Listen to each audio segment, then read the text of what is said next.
السلام علیکم۔ ایک فلاسفر ہیں ولہم ارنسٹ ہیگل، جنہوں نے شعور بالذات پہ یا سیلف کانشسنس پہ بیسکلی کام کیا ہے، اور ان کی فلاسفی زیادہ تر اس سبجیکٹ سے تعلق رکھتی ہے، اور ان کی ایک بہت مشہور فلسفے کی کتاب ہے فینومنالوجی آف اسپرٹ۔ اب اس کو روح کی مظہریت اگر ہم اردو میں ٹرانسلیشن کریں تو یہ کہہ سکتے ہیں، لیکن انہوں نے کوشش یہ کی کہ شعور کو یا کانشسنس کو سمجھا جائے، اور خاص طور پہ شعور بالذات یا سیلف کانشس ہونے کو ایکسپلین کیا جائے، اس کو انٹرپریٹ کیا جائے۔ اور اس سلسلے میں اسی کتاب میں انہوں نے ایک تمثیل یا مثال دی ہے، اور وہ غلام آقا کی یا ماسٹر سلیو ڈائلیکٹ کہلاتی ہے۔ اور جو میتھڈ وہ یوز کرتے ہیں اس کو آپ ڈائلیکٹک میتھڈ کہہ سکتے ہیں، یعنی تضادات کے ذریعے سے آپ کسی مظہر کو، کسی فنومنا کو جاننے کی کوشش کرتے ہیں۔ تو دیکھتے ہیں کہ یہ غلام اور آقا یا ماسٹر سلیو، یا آج کل کی زبان میں ہم اس کو آقا یا ماسٹر یا باس یا نوکر کی جدلیات یا ڈائلیکٹ بھی کہہ سکتے ہیں۔ ہیگل کے مطابق کوئی بھی جو وجود ہے وہ شعور بالذات یا سیلف کانشسنس کا لیول حاصل کرنے کے لیے اس کو ایک اور بینگ یا ایک اور وجود درکار ہے، یعنی جب تک دو وجود آمنے سامنے نہیں آئیں گے، دونوں میں سے کسی کو شعور بالذات یا سیلف کانشسنس حاصل نہیں ہوگی۔ لیکن یہاں ایک اور مسئلہ پیدا ہو جاتا ہے، جب بھی دو وجود ایک دوسرے کے سامنے آتے ہیں، ایک دوسرے کو انکاؤنٹر کرتے ہیں، تو دونوں جو ہیں وہ ایک دوسرے کو ڈومینیٹ کرنا چاہتے ہیں، ایک دوسرے کو اپنے تسلط میں لانا چاہتے ہیں۔ اور ہیگل نے تو یوں لکھا ہے کہ جو ایک تو یوں چاہتا ہے کہ وہ دوسرے کو مار دے یا ختم کر دے، اور خود وہ ڈومینیٹ کر لے،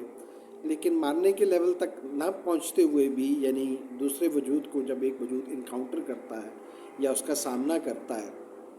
تو وہ ڈومینیٹ کرنے کی کوشش کرتا ہے، اور بالآخر ایک نے ڈومینیٹ کرنا ہوتا ہے، اور جو ڈومینیٹ کرتا ہے وہ آقا ہے، وہ آج کی ٹرمینالوجی میں وہ باس ہے، وہ ہے جس نے اپنا تسلط قائم کر لیا دوسرے پہ، اور دوسرا غلام ہو گیا، دوسرا نوکر ہو گیا، دوسرا سب آرڈینیٹ ہو گیا۔ لیکن بات یہاں ختم نہیں ہوتی، یعنی شعور بالذات کا جو پروسیس ہے ظاہر ہے جاری رہتا ہے، ابھی شعور بالذات دونوں کو حاصل نہیں ہوا۔ تو جو آقا ہے وہ کام لینا چاہتا ہے، وہ استعمال کرنا چاہتا ہے اپنے غلام کو، جیسے کوئی باس اپنے ملازم سے کام لینا چاہتا ہے، اور ملازم جو ہے وہ کام میں جت جاتا ہے، اور وہ کام کرتا ہے اپنے آقا کے لیے، اپنے باس کے لیے، جس کا اس پر تسلط ہے، جس پر کا اس کے اوپر کنٹرول ہے۔ لیکن اس کام کرنے کے عمل کے دوران جو نوکر ہے یا غلام ہے، اس کو یہ احساس ہوتا ہے کہ وہ آقا سے ہٹ کے بھی ایک وجود رکھتا ہے، ایک اہمیت رکھتا ہے، کیونکہ وہ پروڈیوس کرتا ہے، یعنی جو کام وہ آقا کے لیے کرتا ہے، لیکن جو وہ کام کرتا ہے اس کام کرنے کے عمل کے اندر اس کو اپنی یوٹیلیٹی، اپنی یوزفلنس، اپنے ہونے کا یا شعور بالذات کا جو احساس ہے وہ ہوتا ہے۔ اور ایسا بھی ہے کہ وہ آقا جو ہے وہ آقا کہلانے کے لیے، یا جو باس ہے وہ باس کا لیول رکھنے کے لیے بھی یعنی ڈپینڈنٹ ہوتا ہے اپنے ملازم پہ، اپنے ہیگل کی ٹرم میں ہم کہیں کہ اپنے غلام پہ وہ ڈپینڈنٹ ہو جاتا ہے۔ وائس ورثہ غلام کی بھی حیثیت، اگر اس کی شعور بالذات غلام کا ہے یا نوکر کا ہے، اس کو بھی ایک آقا چاہیے، آقا ہوگا تو غلام ہوگا۔ تو بات ہم کر رہے تھے کہ اگر اس ڈائلیکٹ کو اگر ہم جاننے کی کوشش کریں یا اس کی فردر انٹرپریٹیشن کریں، تو اس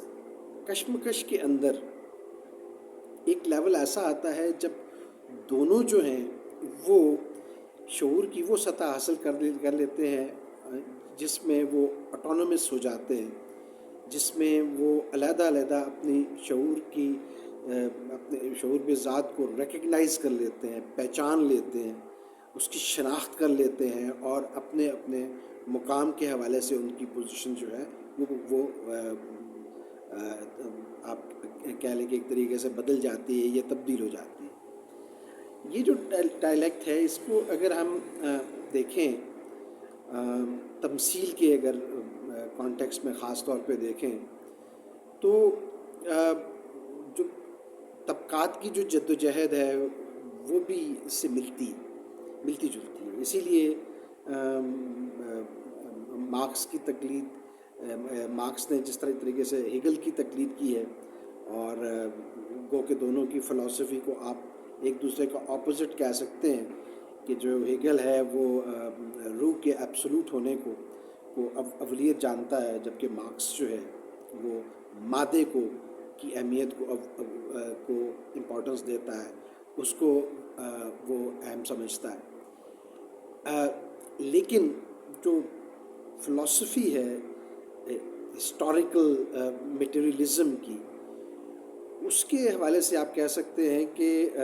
یہ جو کشمکش ہے یہ طبقات کی کشمکش کی بھی ایک طرح سے ریپرزنٹیشن ہے، کہ جو غلام طبقہ ہے، اب وہ ایک غلامداری دور بھی گزرا ہے انسانی تاریخ کے اندر، وہ کیونکہ پروڈیوس کرتا ہے یا مینوفیکچر کرتا ہے، اور بے شک کسی آقا کے لیے یا کسی ایک اعلیٰ طبقے کے لیے وہ کرتا ہے، لیکن اس پروڈکشن کے عمل کے تھرو وہ اپنی اہمیت کو وہ پہچانتا ہے، اپنے آپ کو ریکگنائز کرتا ہے، یا اس کو شعور بالذات ہوتا ہے، اور ایک لیول پھر ایسا آ جاتا ہے کہ وہ پھر مارکسسٹ آئیڈیالوجی کے حساب سے تو وہ ظاہر ہے جو محنت کش جو طبقات ہیں وہی بیسکلی معاشرے کو چلاتے ہیں، جو آقا ہیں یا جو باسز ہیں یا جو ہم جاگیردار کی کو اگر ہم اس تمثیل میں استعمال کر لیں آقا کے حوالے سے یا باس کے حوالے سے، یا ہم سرمایہ دار کو استعمال کر لیں، وہ تو اس پیداواری عمل جو کہ ملازمین کے ذریعے سے، غلاموں کے ذریعے سے، ورکروں کے ذریعے سے جو تکمیل پاتا ہے، اس پر ان کا انحصار ہوتا ہے۔ یعنی وہ کوئی جاگیردار بھی تب ہے جب اس کے پاس مزارع ہے، اور کوئی سرمایہ دار بھی تب ہے جب اس کے پاس مزدور ہے، اور کوئی آقا بھی تبھی ہو سکتا ہے جب اس کے پاس کوئی غلام ہو۔ تو اس کی جو مزید بھی کوئی ایویلویشن یا اس کی کولیبریشن کی جا سکتی ہے، لیکن اگر ہم اس کی بنیادی اہمیت کو سمجھنے کی کوشش کریں تو بہت سے جو فلسفیکل جو ٹرینڈز ہیں، خاص طور پہ جو ایگزسٹینشلزم ہے، اس کے بھی اوریجن کو یہاں ڈھونڈا جا سکتا ہے۔ مارکسزم کی تو میں نے بات کر ہی دی کہ مین جو فلسفی ہے وہ بہت کچھ اس سے ڈرائیو کرتی ہے، بہت کچھ اس سے ڈیڈیوس کرتی ہے، اور اگر ہم اوور آل دیکھیں تو ہیگل کی اس تمثیل میں اگر فینومینالوجی آف اسپرٹ کا کوئی ایک جس کو کہتے ہیں نا پیٹرن سیٹ کر دینا، یا ایک کوئی اس کی اورینٹیشن کو مقرر کر دینا، اور خاص طور پہ جو سیلف کانشیسنس کے حوالے سے جو فلسفیکل اس کی جو ویلیو ہے اس کو اس نے خاصی حد تک ایکسپلین کیا ہے۔ اور اگر ہم طبقاتی کانشیسنس کے حوالے سے بھی دیکھیں تو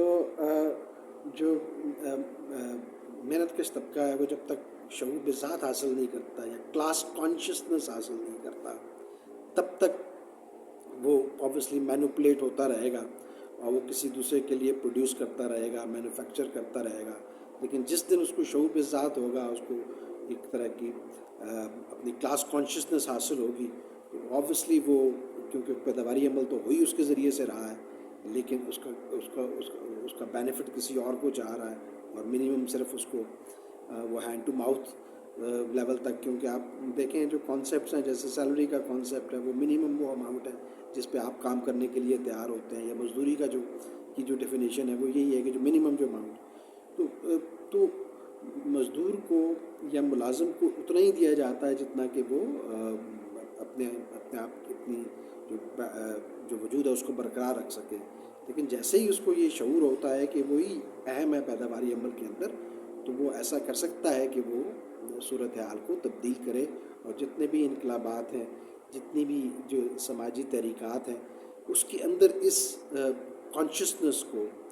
کلاس کانشسنس کو، ہیگل تو اس کو سیلف کانشسنس کی کرتا ہے، لیکن ظاہر ہے جب بہت سے لوگ کام کرنے والے ہوں گے تو ظاہر بہت سے آقا ہیں، تو بہت سے کام کرنے والے ہیں، تو صرف انڈیویجول کی نہیں، جب یہ کلاس کی کانشسنس بڑھے گی تو ظاہر ہے وہ اور ان کو وہ یہ احساس ہوگا اور ان کو یہ شعور ہوگا کہ وہی پیداواری عمل میں اہم اکائی ہیں، تو وہ پیداواری عمل پہ کنٹرول کر کے اور اپنی جو ایک طرح کی کیا لیں جو لبریشن ہے یا جو آزادی ہے اس کو وہ حاصل کر سکتے ہیں. اس بارے میں مزید بھی آگے بات کرنے کی کوشش کریں گے. ابھی تک اتنا ہی. بہت شکریہ.